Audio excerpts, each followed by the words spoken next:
remercie, Monsieur le ministre. Maintenant, je cède la parole à Monsieur le ministre responsable de la Jeunesse et ministre délégué aux régions.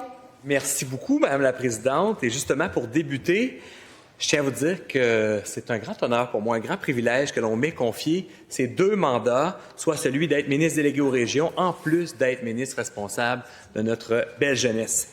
Une telle nomination constitue avant tout un signal fort qu'on envoie à nos collectivités, à nos régions, et ça démontre toute l'importance qu'on accorde justement à ces belles régions, nous, le gouvernement des régions, comme vous le savez, Madame la Présidente. Une grande place est accordée aux régions qui sont une priorité à part entière pour notre gouvernement. Et pour les régions, bien ça signifie qu'elles bénéficient d'un leadership attentif aux réalités du terrain et profondément engagé à faire rayonner leurs forces, leurs particularités, leurs ambitions au cœur même de nos décisions. Cette approche va permettre, Madame la Présidente, de mieux arrimer nos actions avec celles des régions, d'assurer aussi une cohérence entre les interventions ministérielles et de maximiser l'impact des initiatives sur le territoire québécois, évidemment en prenant en compte les enjeux et les initiatives sur le terrain à même nos régions. Il est primordial de mettre en lumière les initiatives porteuses, de soutenir leurs avancées et de créer des conditions favorables à leur succès. Les régions vont voir ainsi leurs idées, leur expertise et leur capacité d'innovation pleinement reconnues et surtout aussi leur spécificité. J'assurerai donc la présidence d'une nouvelle instance clé pour faire entendre la voix de nos belles régions du Québec, le Conseil des régions, que j'aborderai un peu plus loin au courant de mon intervention actuelle. De plus, je vais veiller à la cohérence et à la mise en œuvre de la stratégie gouvernementale pour assurer l'occupation et la vitalité de nos territoires.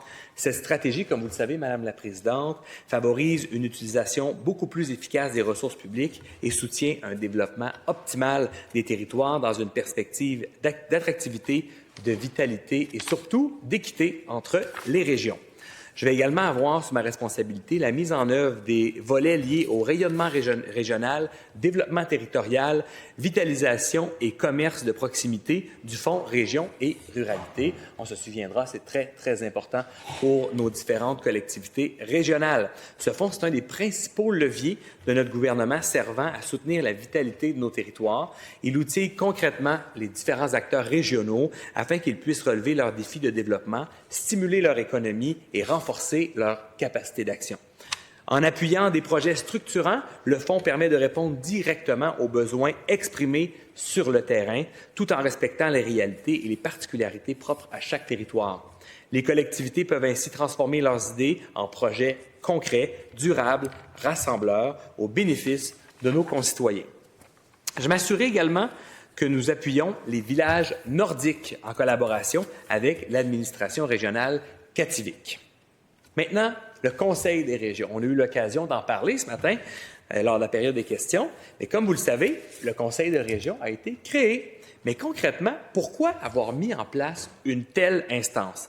D'abord, Madame la Présidente, il faut savoir que le Conseil regroupe 18 députés provenant des 17 régions du Québec et il se réunit chaque semaine. Donc ça, c'est vous dire, Madame la Présidente, 19 députés et ministres en m'incluant qui sont dédiés, dévoués et qui travaillent fort pour nos régions. Et ça inclut également les caucus régionaux parce qu'ils sont consultés par les différents adjoints gouvernementaux régionaux et également dans les régions où il y a des ministres sectoriels qui restent intéressés évidemment par leur région et qui gardent leur région en leur cœur.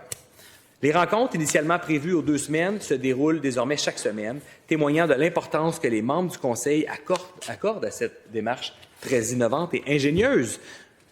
Nos orientations gouvernementales vont gagner ainsi en justesse, en pertinence, en impact, parce qu'elles seront ancrées dans les réalités des régions et de nos gens sur le terrain. Le Conseil va contribuer à briser les vases clos et les approches mur à mur, à accélérer la circulation de l'information. Donc, on est vraiment, Madame la Présidente, en mode solutions concrètes et concertées surtout, qui tiennent compte des forces et des spécificités de chaque région, et ce, avec l'aide de nombreux collègues qui ont à cœur la réussite de nos belles régions. C'est un engagement clair afin de s'assurer que le développement et l'essor de nos régions s'opèrent partout au Québec, non seulement pour les régions, mais surtout avec ces dernières. L'expertise, comme je le disais, des adjoints gouvernementaux régionaux et la connaissance fine qu'ils ont dans leur milieu seront mises à profit.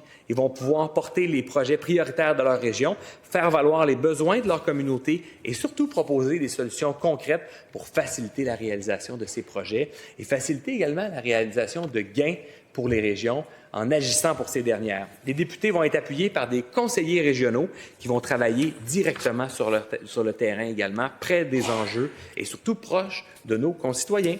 Ils vont être les véritables bras droits, capables de capter les préoccupations, de suivre l'avancement des dossiers et de maintenir un lien constant avec les acteurs régionaux.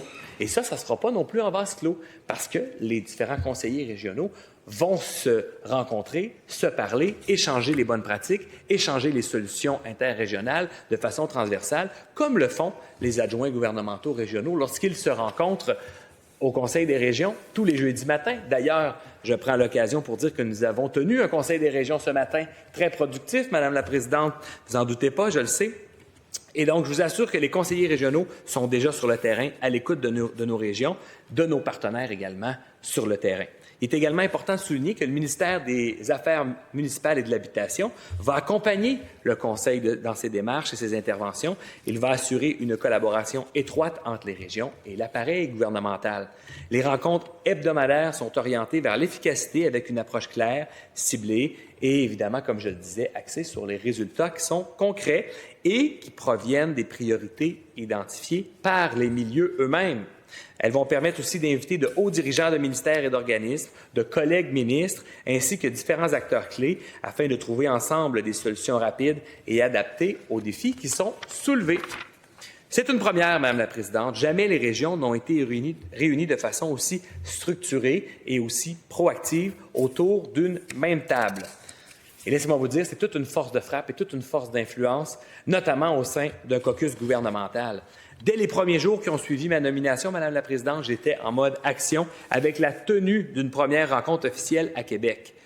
En fait, j'ai été nommé ministre mardi en fin d'après-midi et le jeudi matin, nous lancions le Conseil des régions. C'est dire à quel point les collègues députés étaient dévoués, dédiés et avaient envie de travailler pour nos régions. Et moi aussi. Merci. Merci, chers collègues. Et donc, pour moi, évidemment, là, on est tourné vers l'avenir, ça se veut opérationnel, ça se veut engagé. C'est fondamental que chaque région puisse pleinement faire entendre sa voix, être écoutée et aussi compter dans les décisions qui façonnent le Québec. Et pour les régions, il s'agit d'un effet multiplicateur, Madame la Présidente. Je l'ai expliqué. Il y a le caucus qui se rencontre avec l'adjoint gouvernemental régional. Il y a l'adjoint gouvernemental régional qui parle pour les régions. Il y a aussi le ministre sectoriel dans sa région qui est intéressé, évidemment, par sa région et qui veut que cette dernière, évidemment, fasse des gains et qu'on trouve des solutions. Donc, tous ensemble, on travaille ensemble pour, justement, atteindre ces résultats parce que tout le monde reste bien ancré dans son territoire. Je crois fermement en la puissance de nos régions. Elles sont au cœur de notre prospérité collective. Elles sont des moteurs essentiels de développement socio-économique, des lieux d'innovation et des espaces où s'exprime pleinement la vitalité des territoires. Partout, des projets porteurs prennent forme grâce à l'engagement de nos collectivités et c'est tout le Québec qui en bénéficie, Madame la Présidente.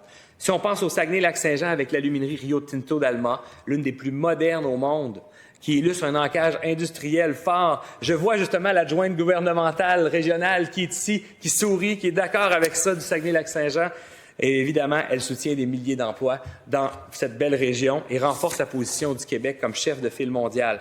La région se distingue, Madame la Présidente, aussi par son dynamisme agroalimentaire, son identité territoriale forte, les bleuetières qui génèrent des retombées économiques durables, tout en positionnant un produit fort du terroir sur les marchés québécois et internationaux. On a déjà eu l'occasion, Madame la Présidente, vous vous en souviendrez, de goûter à ces excellents bleuets. Les gens du caucus du Saguenay-Lac-Saint-Jean nous en avaient apporté, on les avait dégustés, ils étaient délicieux, même enrobés de chocolat, on s'en souviendra. En Mauricie aussi, je reconnais les collègues de la Mauricie, on se réinvente, je pense à Shawinigan, où la vallée de transition énergétique est devenue un véritable pôle d'attraction pour les entreprises en transition énergétique, en numérique et en manufacturier avancé. On renforce la compétitivité du Québec. À la tuque des initiatives novatrices de valorisation de la biomasse forestière soutiennent une économie plus durable. Sur la Côte-Nord, plus précisément à Sept-Îles, l'aluminerie Alouette est aussi des plus importantes au monde.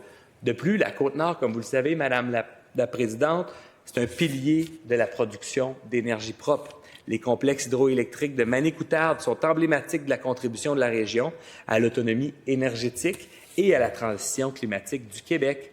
En Montérégie, la force économique repose sur la complémentarité entre l'agriculture, l'industrie et l'innovation. La région, c'est un véritable pilier, Madame la Présidente, de notre autonomie alimentaire qui permet de renforcer la chaîne bioalimentaire du Québec. Et j'en passe, il y a de nombreuses régions qui, évidemment, contribuent à notre beau Québec. Et maintenant, évidemment, il y a un autre volet très important pour moi dans mon portefeuille, la jeunesse. L'avenir du Québec, Madame la Présidente. Ce qui m'amène à vous dire quelques mots sur mon mandat en tant que ministre responsable de la jeunesse, dont je suis particulièrement fier. Si nous voulons bâtir un Québec fort, il faut miser sur les jeunes. Les jeunes, c'est une force vive, une énergie, une créativité, une capacité d'innover et de remettre en question qui font avancer notre société. Ce sont aussi des bâtisseurs dans nos communautés, en entrepreneuriat, en culture, en sciences ou en action sociale. Ils contribuent concrètement à la vitalité du Québec. Leur ouverture, leur sensibilité aux enjeux sociaux et environnementaux, leur souci de justice renforcent notre tissu social. Et donc, dans ce contexte, Madame la Présidente, je vais m'engager évidemment à porter leur voix, à les écouter, à reconnaître toute la diversité de leur parcours. Mais surtout, il faut comprendre une chose fondamentale. La jeunesse, ce n'est pas un secteur d'activité comme les autres, c'est une réalité transversale. Elle touche toutes les missions de l'État, la santé, l'éducation, l'emploi, l'environnement, l'économie, la culture et bien sûr le développement de nos régions. Donc, il y a une connexion ici. C'est exactement là que mes responsabilités se rejoignent. Être à la fois responsable de la jeunesse et des régions, c'est travailler avec une même idée. L'avenir du Québec, mais également son présent, passe par ces jeunes partout sur le territoire national. Je crois profondément que nous avons la responsabilité collective de créer les conditions pour qu'ils puissent s'épanouir, prendre leur place et contribuer pleinement. Et le secrétariat à la jeunesse joue un rôle central à cet égard. Il veille à mettre les jeunes au cœur de nos politiques publiques et soutient des actions concrètes pour leur réussite et leur bien-être. Et donc, en conclusion, évidemment, je réitère que c'est avec fierté et conviction que j'assumerai mes nouvelles responsabilités. Je suis privilégié de pouvoir porter la voix de nos régions et de notre jeunesse au sein de notre gouvernement. Je remercie à nouveau notre première ministre pour sa confiance et pour son audace et cette idée innovante et ingénieuse du Conseil des régions. Les mandats région et jeunesse vont de pair. Lorsque nous avons des régions dynamiques, Madame la Présidente, et attractives, les jeunes choisissent de s'y établir et l'inverse est tout aussi vrai. Quand on donne aux jeunes les moyens de s'établir, de prendre soin de leur santé, de travailler et de s'impliquer, ce sont nos régions qui gagnent en vitalité. Merci beaucoup, Madame la Présidente.